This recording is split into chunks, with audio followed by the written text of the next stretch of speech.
So let's read this question. The question says a part of periodic table is represented as H, helium, फिर P है कोई element, फिर Q है, right?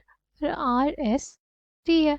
In the given section of the periodic table, the most metallic element, the most non-metallic element, the smallest atom, and the atom which has complete octet in M shell are respectively. Options are given below. The key concept for this question is periodic table. की concept क्या हो जाएगा इस question के लिए? वो हो जाएगा पीरियोडिक टेबल. ठीक. अच्छा, हाइड्रोजन है, हीलियम है, उसके बाद क्या होगा? जो पी एलिमेंट होगा उसका इलेक्ट्रॉनिक कॉन्फ़िगरेशन क्या होगा? 2 इलेक्ट्रॉन्स किस में होते हैं? हीलियम में. फिर उसके बाद हमारे पास एल शेल में इलेक्ट्रॉन्स जाएगा, राइट? एल शेल में कितना इलेक्ट्रॉन जाएगा? 1 इलेक्ट्रॉन जाएगा. तो पी की इलेक्ट्रॉनिक कॉन्फ़िगरेशन क्या हो जाएगी? 2 1. ठीक. फिर अगर बात करें क्यू की, क्यू उससे जस्ट नीचे वाला एलिमेंट है, राइट? हीलियम के बाद कौन सी हमारे पास नोबल गैस होती है? नियॉन. और उसकी कॉन्फ़िगरेशन क्या होती है? 2 8. क्यू की क्या हो जाएगी? उससे एक इलेक्ट्रॉन ज़्यादा, 8 से ज़्यादा तो 9 तो होता नहीं है, नेक्स्ट शेल में चला जाता है, यानी इसमें इलेक्ट्रॉन किस में जाएगा? एम शेल में, राइट? तो क्यू की इलेक्ट्रॉनिक कॉन्फ़िगरेशन हो जाएगी 2 8 1. ठीक. अगर हम लोग बात करें आर की, आर किस पीरियड में? सेकेंड पीरियड में है, राइट?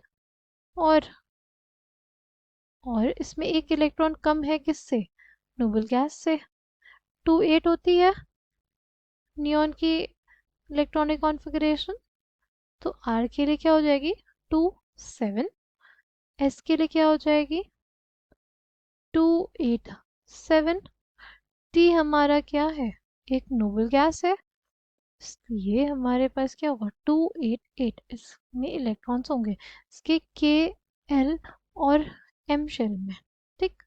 हमसे पूछा मोस्ट मेटालिक एलिमेंट, जो सबसे ज़्यादा मेटालिक एलिमेंट होगा वो हमारे पास क्यू होगा, क्योंकि अगर हम पीरियोडिक टेबल में लेफ्ट से राइट जाते हैं तो मेटालिक कैरेक्टर डिक्रीज करता है, right? On moving along a period, on moving along a period, metallic character decreases. Metallic character decreases. ठीक. और दूसरी चीज, on moving down the group, on moving down the group,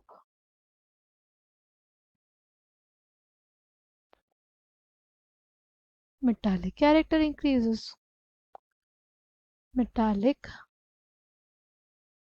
character, metallic character increases. metallic character क्या होता है? Increase करता है. ठीक. तो मेटालिक कैरेक्टर किसका ज़्यादा होगा? हमारे पास क्यू का.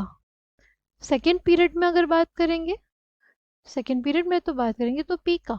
बट अगर ऐसे देखें मोस्ट मेटालिक एलिमेंट, तो क्या आ जाएगा? क्यू. इसके अंदर टेंडेंसी होगी टू रेडली लूज इलेक्ट्रॉन. क्यों उसके अंदर ज़्यादा टेंडेंसी होगी? देखो इसका जो इलेक्ट्रॉन है वो हमारे न्यूक्लियस से और दूर रहेगा, और दूर रहेगा तो ये आसानी से निकल सकता है, राइट?